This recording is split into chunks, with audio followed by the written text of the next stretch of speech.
პედაგოგიურ მოღვაწეობას შინაგანად, როდესაც ვოკალს მე სწავლობდი ცნობილ პედაგოგებთან, მაგალითად იტალიაში მაურო ტრომბეტასთან, ეს გახლავს ძალიან ცნობილი მაესტრო, თეატრალური დირექტორი იმ დროისათვის არენა დი ვერონასი და რომის თეატრის კარაკალას ფესტივალის, ღია ფესტივალის ხელმძღვანელი იყო ჩემი პედაგოგი მაურო ტრომბეტა.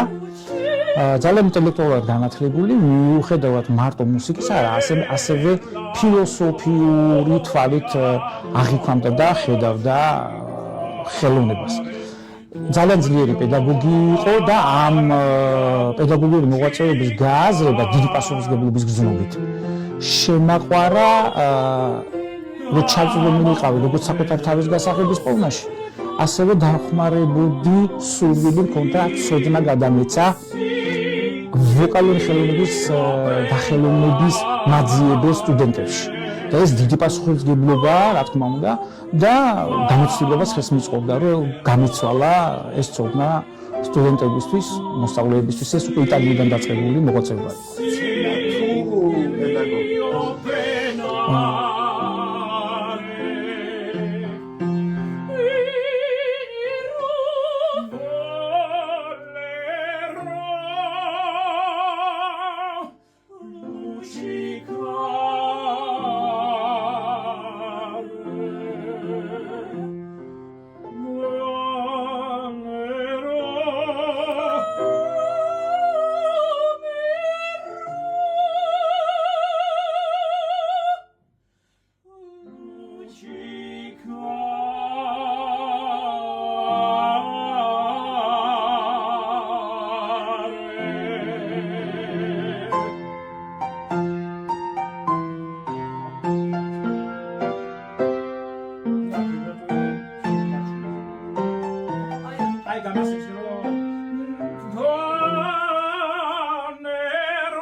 Ну, ეს ლოგიკურ კავშირს თუ სამოვიღებდი პირობითობას, ცალკე ერთმანეთად შეურეველი არის ჩემთვის ეს ორი მცნება.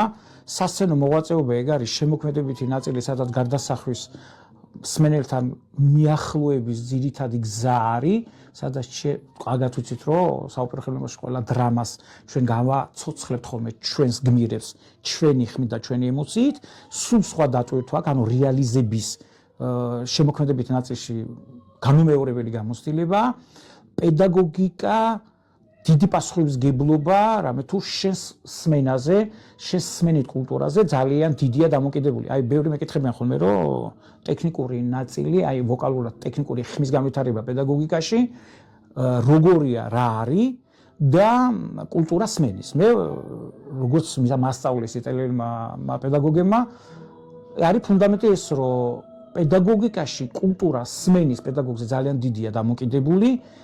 ის მომღერალი უნდა იყოს, ეს არის იტალიური საფუძვლები, თვითონ ხმა უნდა კონდეს, პროფესიონალური წარსული უნდა კონდეს, რომ მან მაგალითით შეძლოს თავისი ცოდნის გადმოცემა. იმიტომ რომ ჯამში ჩვენ მივდივართ სმენის კულტურასთან და ჩვენ ვოკალისტები ვეძახით ხოლმე, რომ შინაგანი ხმა, ნახეთ, აი ჩვეულებრივ ცხოვრებაში შეიძლება ითქვას, რომ აი ჩემი შინაგანი ხმით მიიხუდე და ასე შემდეგ, ხო? ჩვენ ვოკალისტები ვიტყოდით, რომ ჩვენ შინაგანი სმენით უნდა გესმოდეს შენი ტემბრი, რომელიც უკვე გარეყულს ვეძახით, უკვე გაჟღერებული ხმა, რომელიც მოვა, შენ უკვე გესმის ის შინაგანი, რაც გამოეცი და გიბრუნდება უკან. ამიტომ შინაგან ბგერას ძალიან დიდი მნიშვნელობა აქვს ხმას პედაგოგიკაში და დიდი პასუხისმგებლობა. აი ამიტომ ავირჩიე პედაგოგიკა.